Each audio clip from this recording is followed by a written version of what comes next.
একদিনের ছুটি কাটাতে বাড়ি থেকে বেরিয়ে পড়লাম বকখালি যাওয়ার উদ্দেশ্যে। চলে এলাম সোনারপুর স্টেশন। সোনারপুর থেকে আমরা নামখানা লোকালে উঠব। এই ট্রেনটা সোনারপুরে এসে পৌঁছায় 5:35। এরপরে আরেকটা ট্রেনও আছে যেটা এখানে সোনারপুর এসে পৌঁছায় 7:45। আমাদের ট্রেন যথারীতি 10 মিনিট পর ছাড়ল। জয়নগর, তারপরে লক্ষ্মীকান্তপুর, বিভিন্ন স্টেশন পার হয়ে আমাদের ট্রেন এগিয়ে চলল। লক্ষ্মীকান্তপুরে এই ট্রেনটা 15 মিনিটের জন্য দাঁড়ায়। আমাদের ট্রেন এখন এসে পৌঁছে গেল কাকদ্বীপ। এখান থেকে নামখানা যেতে সময় লাগে 15 মিনিট। মাঝে একটা স্টেশন উকিলের হাট। শিয়ালদা থেকে এই নামখানা আসতে সময় লাগে 2 ঘন্টা 42 মিনিটের মতন। অনেকগুলো ট্রেন আছে, 7:15। তার আগের যে ট্রেনটা আমরা আসছি 5:12। এরপরে অনেকগুলো ট্রেন আছে। আমরা এখন এসে পৌঁছে গেলাম নামখানা স্টেশন। এখানেই আমরা নামবো। আমাদের সোনারপুর থেকে নামখানা আসতে সময় লাগলো 2 ঘন্টা 15 মিনিটের মতন। তা অবশ্য ট্রেনটা একটু লেট করে ছেড়েছে। এখন বাজে ঘড়ি কালে 8:10। এসে পৌঁছে গেলাম নামখানা। এখান থেকে এগিয়ে যাচ্ছি টোটো ধরার জন্য, যাব বকখালি। রওনা দিয়েছিলাম 5:45-এর ট্রেনটা অবশ্য লেট করে এসছে। যে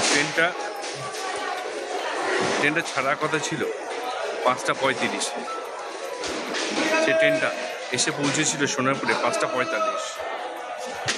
এখানে পৌঁছালাম 8টা। নামখানা স্টেশনের বাইরে রয়েছে টোটো স্ট্যান্ড, আর একটু বাইরে এগিয়ে গেলেই মেন রাস্তার উপরে রয়েছে অটো বাস স্ট্যান্ড। এখান থেকে যে টোটোগুলো ছাড়ে সেগুলো দুদিকে যায়। একটা হচ্ছে বকখালি, আর একটা হচ্ছে গঙ্গাসাগরে যারা যান তারা লঞ্চঘাট অবধি। এখান থেকে ভাড়া হচ্ছে পার হেড 60 টাকা। আমরা একটা টোটো বুক করে নিয়েছিলাম, ভাড়া পড়েছিল 300 টাকা।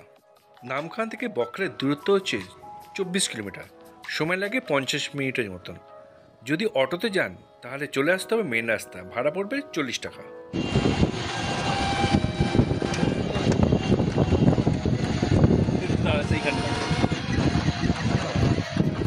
দূরে যে বাসটা দেখা যাচ্ছে, এই বাসটা নিয়ে যাচ্ছে চাল, ওটা যাচ্ছে বাংলাদেশ।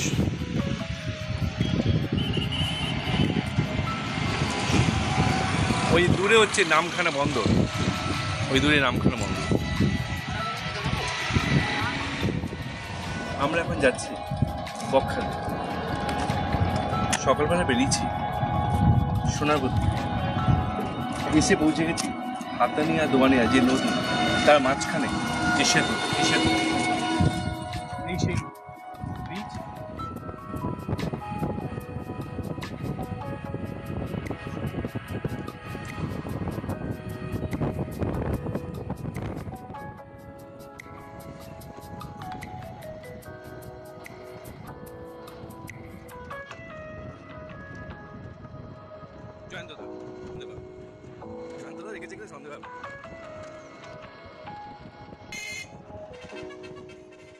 আমরা পৌঁছে গেলাম বকখালি বাস স্ট্যান্ড। এখানেই বাসগুলো এসে দাঁড়ায়, আর টোটো বা অটোগুলো যেগুলো নামখানা থেকে আসে সেগুলো এখানে দাঁড়িয়ে পড়ে বাঁদিকে। আর ডান দিকে একটু এগিয়ে গেলেই পড়বে সি বিচ। আমরা এগিয়েছিলাম সি বিচের দিকে। মাঝখানে রয়েছে একটা ছোট মন্দির, আর রাস্তার দুধারে বিভিন্ন দোকান রয়েছে, যেগুলো আগে আমরা দেখেছিলাম দীঘাতে। দীঘাতে সমুদ্রে পাড়ে যাওয়ার জন্য রাস্তা দুধারে যেমন ছোট ছোট দোকান রয়েছে, এখানেও রয়েছে দুধারেই বিভিন্ন দোকান।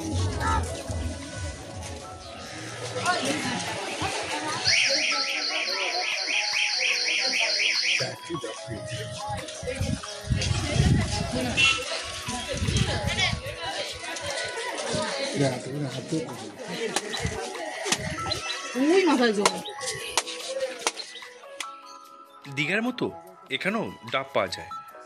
ডাবের দাম হচ্ছে 40 টাকা, 50 টাকা, 60 টাকা। আমরাও তাই ডাব কিনে নিলাম একটা। এবার ঘুরে দেখবো বকখালি। তার আগেই নিজেকে ঠান্ডা করে নিচ্ছি এই ডাব দিয়ে। ডাব খেলাম আর পেয়ে গেলাম ডাবের শ্বাস। এটা চিনি খাই, সবই খেতে মিষ্টি মিষ্টি, ঘুরছি, ডাবের জল, আবার ডাবের শ্বাস।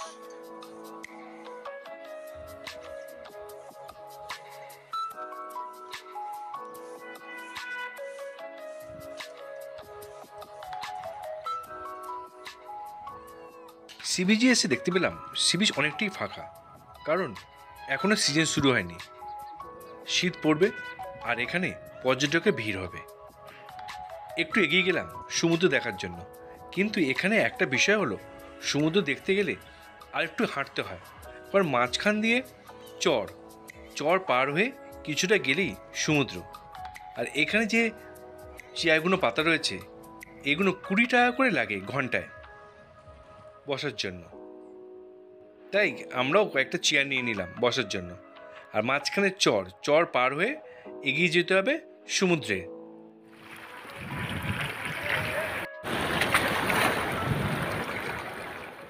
বকখালি সাইট সিনের জন্য আমরা একটা টোটো বুক করেছিলাম, যা ভাড়া পড়েছিল 350 টাকা। 5টা স্পট ঘুরিয়ে দেবে, ভাড়া চেয়েছিল 500 টাকা। Frasergunj, Benfish, Henry Island, eco park আর কার্গিল বিচ।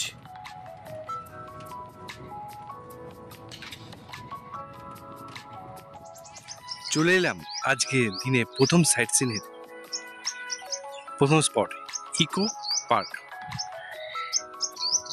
20 টাকা করে টিকিট ইকো পার্কে। টিকিট কেটে নিলাম, এবার ঢুকবো ইকো পার্কে। আমরা এবার আস্তে আস্তে ইকো পার্কের ভেতরে প্রবেশ করলাম। প্রথমেই চোখে পড়লো ডান দিকে একটা বিশাল বড় ডাইনোসরের মডেল, আর ডান দিকে রয়েছে বড় একটা ঝাউবন। আর বাঁ দিকে যে কটেজগুলো দেখা যাচ্ছে, এই কটেজগুলো ভাড়া দেওয়া হয়। একদিনের জন্য কটেজগুলো ভাড়া পড়ে 1000 টাকা। ডান দিকে প্রবেশ করলাম আস্তে আস্তে ঝাউবনের দিকে। এটা ভালো সাজানো গোছানো রয়েছে।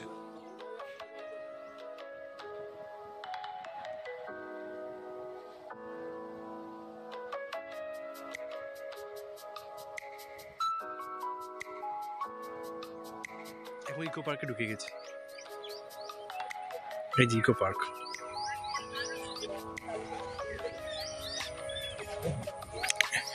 সাজানো গোছানো আছে অবশ্য।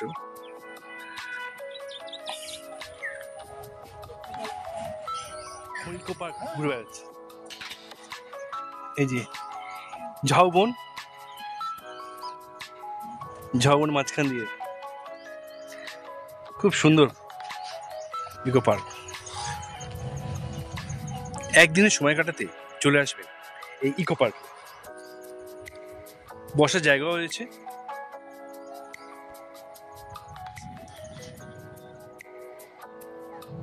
এই বাঁধ, ওই সামনে যেটা দেখা যাচ্ছে এটা বাঁধ।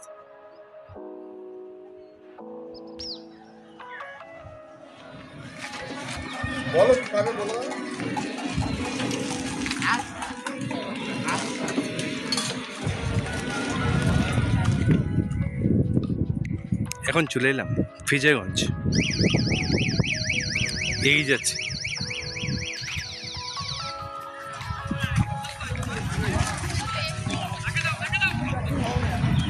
সামনে রয়েছে বাঁধ।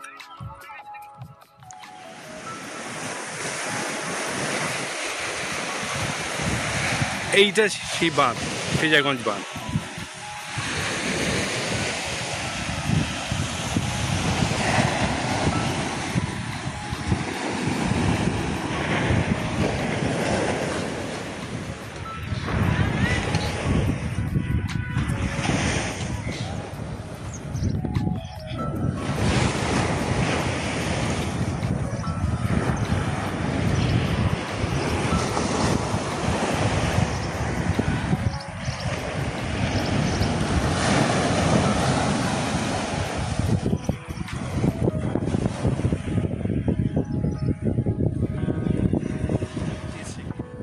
এবার আমরা যে বাঁধ রয়েছে ফ্রেজারগঞ্জে, সে বাঁধের উপর দিয়ে হেঁটে যাচ্ছি সামনের দিকে। এদিকে আবার দেখতে পেলাম মাছ ধরে সে মাছগুলো শুকর দেওয়া হচ্ছে শুটকি মাছের জন্য। অপরূপ দৃশ্য এখন দেখতে পাচ্ছি, তুলে ধরবো আপনাদের সামনে। যাই দেখছি তাই তুলে ধরবো আপনাদের সামনে। এটা হচ্ছে আমাদের আজকের দিনে দ্বিতীয় স্পট। এগিয়ে যাচ্ছি, দেখি বাঁধ বরাবর কতদূর কি দেখা যায়।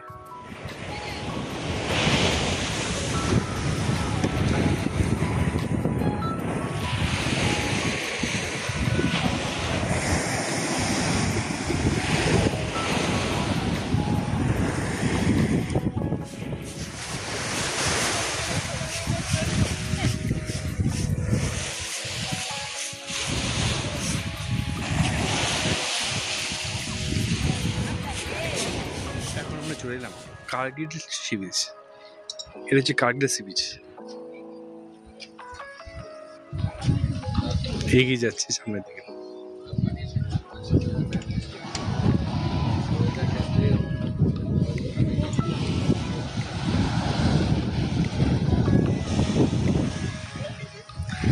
পৌঁছে গেলাম কার্গিল সি বিচে।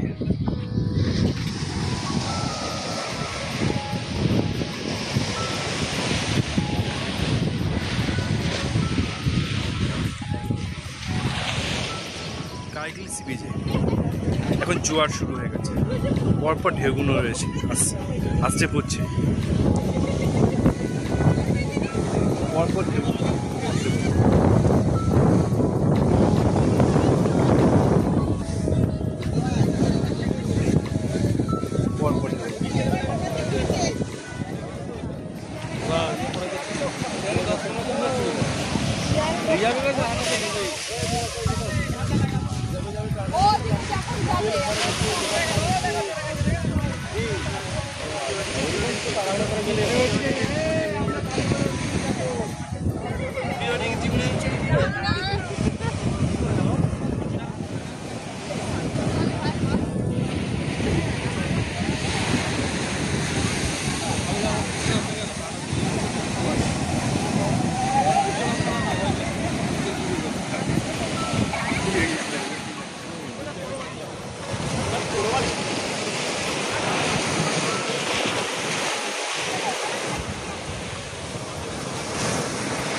এবার আমরা চলে এলাম ফ্রেজারগঞ্জে বেনফিস যে ফিশিং হারবার আছে সেখানে। এখানে এসে দেখতে পেলাম জেলেরা তাদের জালগুলো ঠিক করছে। এই জালগুলোই নিয়ে যাবেন তারা মাছ ধরার জন্য। তৈরি হচ্ছে সব যাওয়ার জন্য।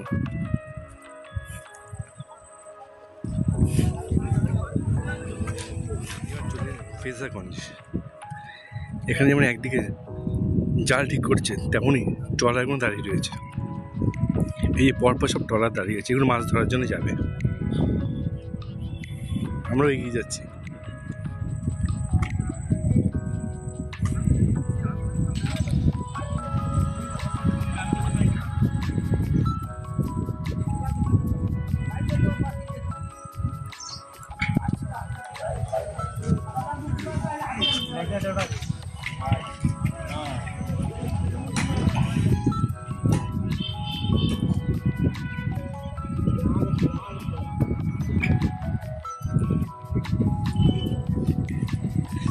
যারা জম্বুদ্বীপ ঘুরতে যাবেন তারা এখান থেকেই লঞ্চ পাবেন। টিকিট কেটে নিলেই এই যে লঞ্চগুলো আছে সেই লঞ্চগুলো যায় জম্বুদ্বীপে। এবার আমরা চলে এলাম বকখালির সবচেয়ে আকর্ষণীয় জায়গা হেনরি আইল্যান্ড। এখানে ঢুকতেই টিকিট হচ্ছে 10 টাকা করে। 10 টাকা করে টিকিট নিয়ে আমরা প্রবেশ করলাম হেনরি আইল্যান্ডের মধ্যে। এখানে অনেক রিসোর্ট রয়েছে, কটেজও রয়েছে, বিভিন্ন দামে কটেজগুলো পাওয়া যায়।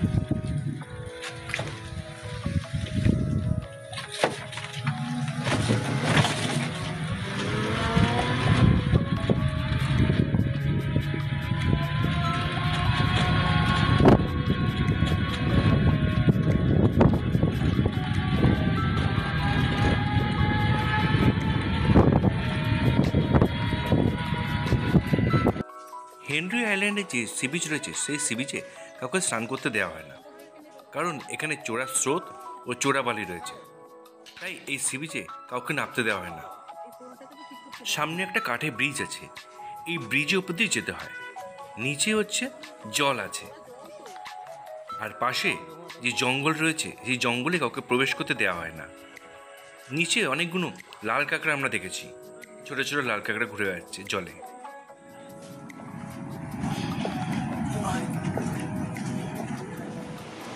আমরা এখন রয়েছি হেনরি আইল্যান্ডে। এখানে অনেকেই চলে এসেছেন প্রি ওয়েডিংয়ে ছবি তোলার জন্য। প্রি ওয়েডিংয়ের জন্য পারফেক্ট জায়গা হচ্ছে এইখানটা, হেনরি আইল্যান্ড।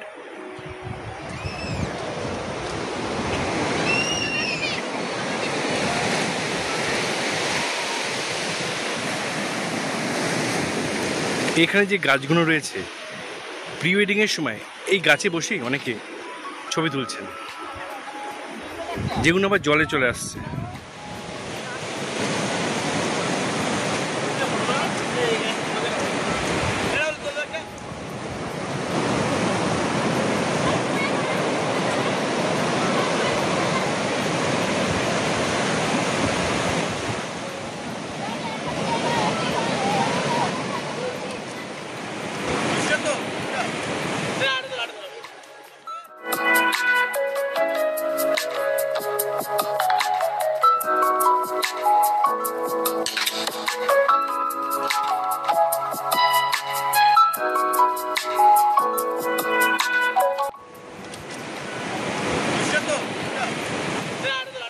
বকখালি সারাদিন ঘুরে খিদে পেয়ে গেল, এবার চলে এলাম বকখালি বাস স্ট্যান্ডে। সামনেই একটা রেস্টুরেন্ট আছে ভালো, সেই রেস্টুরেন্টে ঢুকে গেলাম। নিয়ে নিলাম নিরামিষ থালি, দাম পড়লো 80 টাকা। 3 রকম তরকারি, চাটনি, পাঁপড়, স্যালাড, ডাল, তাই দিয়ে খেয়ে নিলাম। খাওয়া দাওয়া শেষ করে আমরা রওনা দিলাম নামখানার উদ্দেশ্যে, কারণ পরবর্তী ট্রেন হচ্ছে 3টের সময়, আর তারপরের ট্রেন হচ্ছে 4:30। তাই 3টে ট্রেনটা ধরার জন্য আমরা তাড়াতাড়ি খেয়ে নিলাম, এগিয়ে চললাম নামখানা স্টেশনের দিকে। এতক্ষণ এই ভিডিওটা দেখার জন্য সকলকে জানি অসংখ্য ধন্যবাদ।